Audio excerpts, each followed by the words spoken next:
Hello, everybody, and welcome to this week's... I was going to say this week's Awesome with Cody, but this week's episode of Awesome with Cody? Yeah. Anyways, welcome. As usual, I'm your host, Cody, and that seemed like I was unprepared. I was. Kind of messed up the intro, but that's all right. We'll keep it going. Anyway, so we are wrapping up July's celebration of the birth of Brian K. Vaughan, one of my all-time favorite comic book writers, with arguably his most popular work to date, Saga. So, if you haven't been listening to this particular podcast this month, we are celebrating the birth of Brian K. Vaughan on July 18th with four of the books that I picked, which are We Stand on Guard, The Private Eye, The Walking Dead, The Alien, and of course this week, like I said just moments ago, Saga. So for those folks who don't know what Saga is, or if you don't know who Brian K. Vaughan is, go back to last month's episode where I talked about him and why Last Man becoming an adaptation and his other stuff he's done, and then listen to the other episodes where I talk a little more about him, because I kind of talk more about him in those ones than actually in that last one than I did in this month, because they're most about the books, a little bit about him. No, not very much about him actually. Just about the art, the creating, the creative stuff that he has made. Well, that made him who he is, I guess, really. So anyways, the Saga is hard to describe. I had to look up at image.com to see what they were saying about it, how would you describe it. They actually have a really good way, obviously, because it's a book through their publishing company. They should have a pretty good description because they want to get people to read it. So I'm going to read this long blurb. The last half of it is the pitch for the comic, but I thought the way this was written was a really good way of describing the book itself, the series, I should say, not just book, the series itself, because it is still ongoing, even though they've been on hiatus for like 3 years. Anyhow, here it is. Saga is an epic space opera fantasy comic book series created by writer Brian K. Vaughan and artist Fiona Staples, published monthly by Image Comics. The series is heavily influenced by Star Wars and based on ideas Vaughan conceived both as a child and as a parent. It depicts two lovers from long-warring extraterrestrial races, Alana and Marco, fleeing authorities from both sides of the galactic war as they struggle to care for their newborn daughter, Hazel, who occasionally narrates the series. That is it in a nutshell. There's a lot more. The world is vast. The Saga world is vast. The Saga universe is vast with a rich abundance of characters who are drastically different from each other. They're all flawed in a way. They're all have their... Well, not all of them have redeeming qualities. Some are just scumbags. But they all have a very special characterization to them that make them who they are. There are a handful of mainstay characters, you could say. So the breakdown of the characters, this is from Wikipedia. This is how they broke down the characters. Again, I don't know who wrote this, whoever article or whatever it is. There's a lot of characters you can go through. There are two essentially groups of main characters that the story will focus mainly on. They are they're, like I said, they're broken into two groups: the family and the family's pursuers. So if you listen to the blurb I just read, the main couple, Alana and Marco, are of two different races. They fall in love actually through a connection of these books written by this author of these romance novels, and then essentially are on the run. Alana gets pregnant. She has Hazel. They realize that no one's going to let them live because two things. One is they've proven that the two races can commingle and actually procreate. But also, the governments don't really want that because one of the warring houses, there's royalty, then there's nobility, and then there's scum, and unfortunately one of them is not so great. So it's like I said, very dynamic characters in it. I'm not going to break down all of them for you, but so you have the three main family members, Alana, Marco, and Hazel. You have Isabel, who is a ghost teenager from a different planet that was killed during by a landmine, and she becomes the nanny and caretaker and bodyguard in a way of Hazel. The only problem is there's limitation to what she can do. Things like that. Anyways, it's hard to explain in the book. I'm not going to go through everything here. And then there's Clara, who is Marco's mother, who doesn't really approve of the relationship, and has been noted as Brian K. Vaughan's favorite character because she's easiest to write, mainly because she's kind of, I don't want to say one note. She evolves over and like anything else, but she is kind of a bitch in a way. She's a mother-in-law. I mean, that's, I guess, the best way to put it. If you are married, I don't know personally, but from all the fun stories and jokes you hear about that kind of stuff, she is a mother-in-law. And then you have Family Pursuers, which is the other group of main characters that are in the story proper, I should say. So they are Prince Robot the Fourth, who is part of nobility. He's a member of the Royal Robot Kingdom, the Royal Family of the Robot Kingdom, who is the ruler of Landfall, which is the ruling family of that area, or that planet, or Landfall Moon or planet. I can't remember. I don't remember which one it is. Anyhow, the Robot Kingdom, they are an interesting group. So all of them have a TV set for a head. I know that seems bizarre. I'll put some art on the website on this particular article. It kind of will let you see it in a way, but it's pretty cool, and it's very inventive. Also, Fiona Staples does an amazing job of character design and just art in general. Her art's phenomenal in this book, as well as all the covers I've seen her do and a couple other books I've seen her do. You have the Will, which is he's a bounty hunter. Who has a partner named Lying Cat, which is a giant blue sphinx cat that is a living lie detector. And whenever you say anything, she will detect a lie, and that helps the Will find out information. Also, she's terrifying because she's giant. She's the size of like a tiger, but she's a blue sphinx cat, a hairless cat, whatever.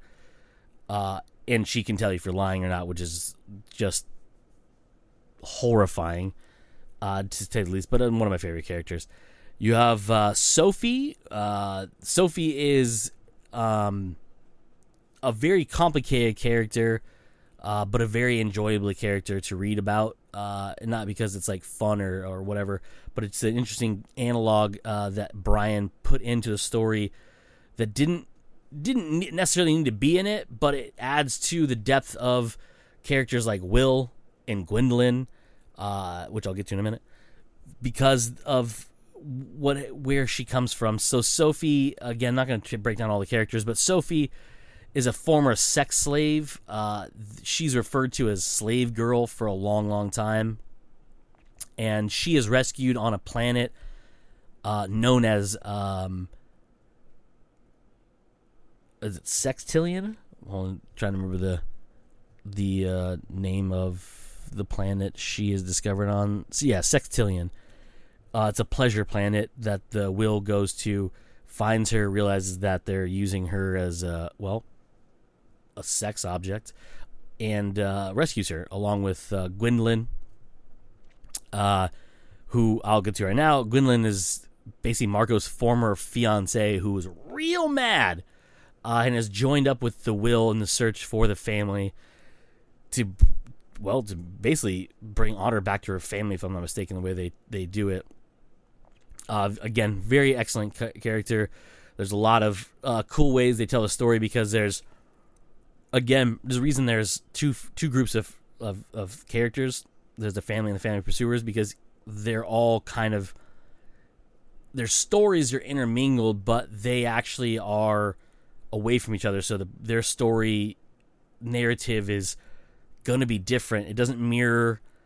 It's all just a search for the family by different people, so on and so forth. And there's more to Prince Robot the Fourth that I didn't get into, but you need to read about it before I ruin it. I don't want to ruin anything for this. So far, I think I've done a pretty good job of staying away from it. So, that's the biggest thing. So, that's it. Let's see. Next up, we have Upshur and Doff. These two characters are tabloid journalists who are also lovers from an aquatic world. And one of the cool things that when you read this book, to you and I, it's like we have translator rings on, and it's part of the story, so understand that if you read it. But basically, we get to understand all the characters in English, or whatever language has been translated to, and if there are other countries that have this book. And basically, the best way to put this is through art, which is something, if you don't pay attention to it, you won't really understand. There's a blurb on Wikipedia, as well as, I believe, I was trying to look it up. There's a YouTube video someone made. I was trying to find it, that detailed, I think it was like 12 comic book, like special features, I guess you say, in the way. I couldn't remember how he put it. That's why I had hard finding it. It was years ago. Basically, this person who made this video talked about the decisions made in the comic book to make it, one, something that's completely and utterly unfilmable for live action. Not so much for animation if they really wanted to, but you'd have to super put in hard work, and you'd have to have a mix of media, especially if you want to try to recreate, which you should try to recreate, Fiona Staples' art, because the characters are just so well designed, and they play up to her strengths. I'm not an expert when it comes to it. I think her art is elevated in these characters, the way that she draws them. She watercolors. I think all of it in the beginning, and then later went to digital. I can't remember if that's what I read. Anyways, this video, which again I'll try to find and put it on the website, but I don't think I can find it because I was looking for like 30 minutes before I started recording. But basically, he breaks down a bunch of things, and one of the cool things that he pointed out that I didn't notice, and actually is talked about a little bit on Wikipedia. And I don't know who, again, I don't know where he just might have picked it up, or he heard about it from somebody else and talked about it. Basically, in this video, one of his points is every character that you are interacting with, their word bubble, so where their speech is at, is drawn differently. Even the color of the text, the font used, and the reason why is they're speaking different languages. And and when you read it, you'll understand that not everybody understands everybody, but some people do, because there's translation technology in the world. Translation rings is one of them. And so that is a cool artistic, and again, I don't know if this was Fiona's choice, if this is Brian's choice, if this is their letterer, who I'm not too sure who their letter is. I could probably look it up, but I did not. Actually, I wonder if no, it does not say who the creator or let's just jump into an issue real quick on there and see. Let's cover A. So it doesn't really do me good. So basically, I'd have to, actually, you can read issue 1. By the way, I just found this out today when I was doing research for this, is bringing stuff up because I wanted to find a good synopsis, like I said. If you go to image.com, and I didn't look at all of them. I could probably tell you right now, and I'll do that while I'm talking. you can actually go to Saga's landing page, the main description of it, and there's a link to read the first issue online, and it legit brings up a scrollable version of it, which I'm going to do here in a second to look at it, see if I can figure out who the letter is.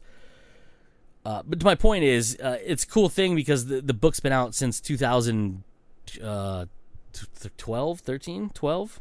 When it came out? March of 2012. It took a hiatus in July of 2018, which you're still waiting for. What's going on? So basically, we have 3 main story arcs that you can get. I don't go over the collection stuff and the issues and everything like that, but they're on a hiatus, and they were promised to come back. I don't know if it's hit solicits just yet. I can't say that word apparently, to let us know when exactly it comes back. But eventually, it will come back. Brian, last year during Comic-Con at home, I believe, stated that there will be more Saga. They're taking their time. Fiona's busy, he's busy, but they don't want to rush anything, so they're letting it breathe.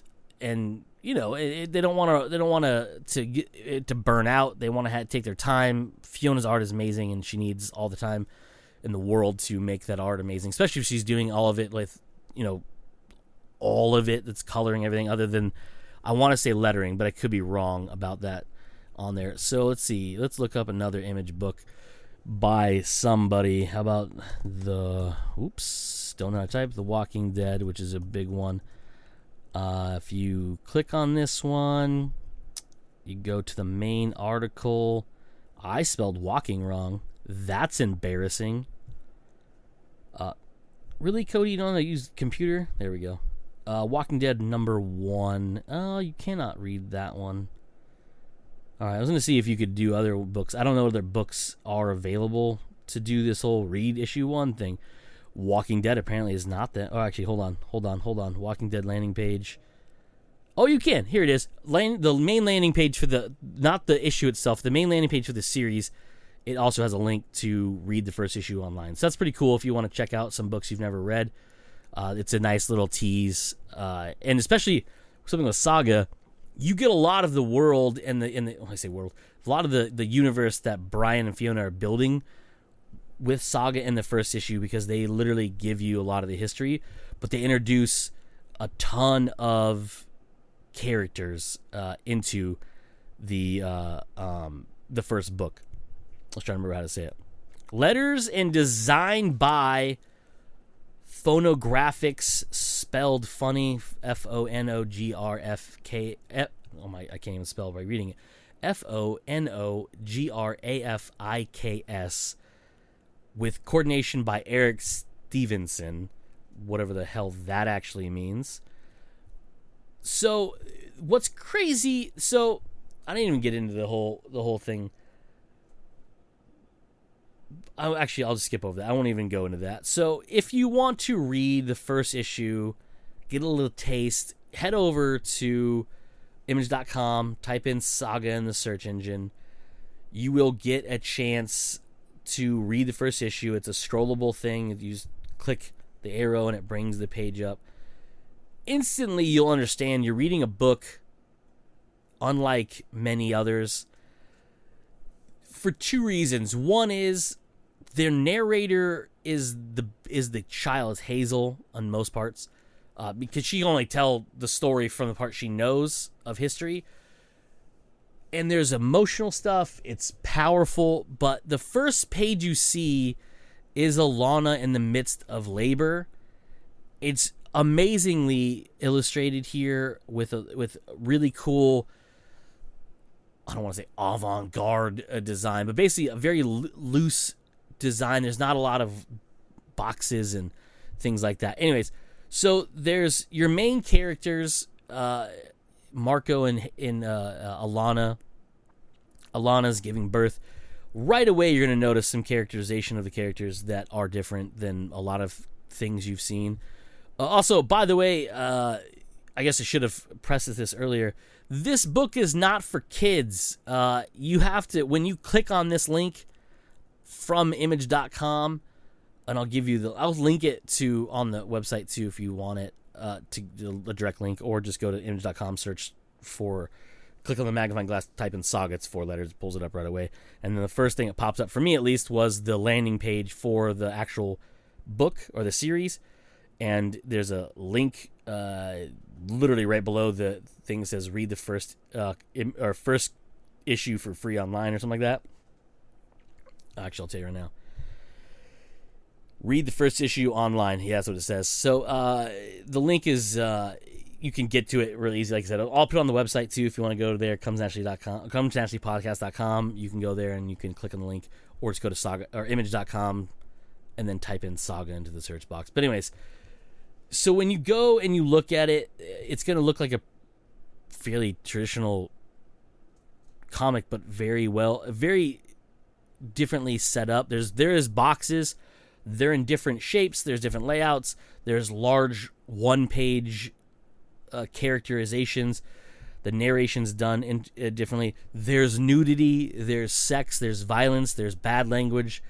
There's a lot of stuff going on in this book. So be warned if you're squeamish about anything like that. You're going to find out. You're going to need to not read it, I guess. But if you're okay with stuff like that, give it a shot. It's pretty rad. But yeah, so that's essentially it. I'm trying to see. Hold on. If there's an example. Yeah, there's an example. Oh, okay, cool. If you go to that link and you want to see what I'm talking about with the whole lettering, go to it. There's a character that comes onto it that is literally speaking different language. And so you will see it in a different color and in a way, and it's interesting the way they do it. It's just to let you know that not everybody's understanding what it is. Sometimes you're not even supposed to understand what it is, and so on and so forth. You go through. It's pretty cool. I'm trying to find the one with, there's some more sex, which is bizarre to see, and you'll see when you read the issue. Propaganda stuff. This guy looks like Hawkeye. Let's see what else we got here. There's the Will, Lion Cat, and I think in this,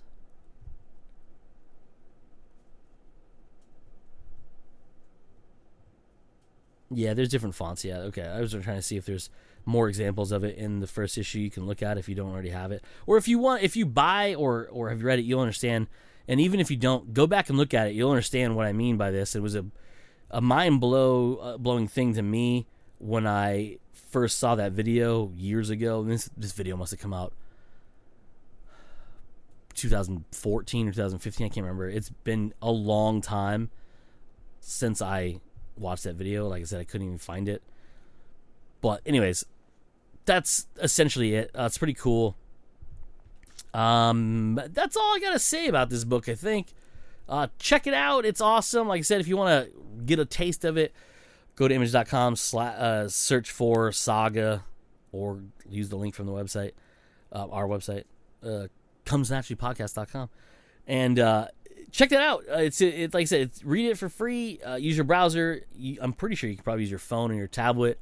I did it from my computer because I'm literally looking at it right now. I thought it was a cool thing I discovered. I didn't know that was a thing Image did, and some other companies might do it too. I don't know if Image is special or whatever. I just thought it was pretty cool because you can get a taste. And a lot of times with Image books, issue 1 is usually jam-packed with world building, and usually has a lot of cool character stuff you can go forward and look at. So it's pretty awesome that way. But that's it. That's for Saga. There's so much more to talk about, and I wish there was someone here with me to talk about it with, but I'm alone in my overly cluttered office recording this, and no one's here to talk to about it, to go back and forth with and have a discussion. But that's not what this is for. I'm just telling you how awesome it is and how you should check it out. And yeah, that's it for this week's episode. That's it for this month's theme of celebrating the birth of Brian K. Vaughan, with some amazing works that he's done with other people, of course. This week, Saga. If you go back, first week of this month was We Stand on Guard, then The Private Eye, then The Walking Dead, The Alien, and of course now Saga wraps it up. Tune in next month when I have a new theme, which I don't know what it is yet. So come on back, same talk time, same talk place, or whatever you want to say. I've been your host, Cody. This has been the Awesome with Cody.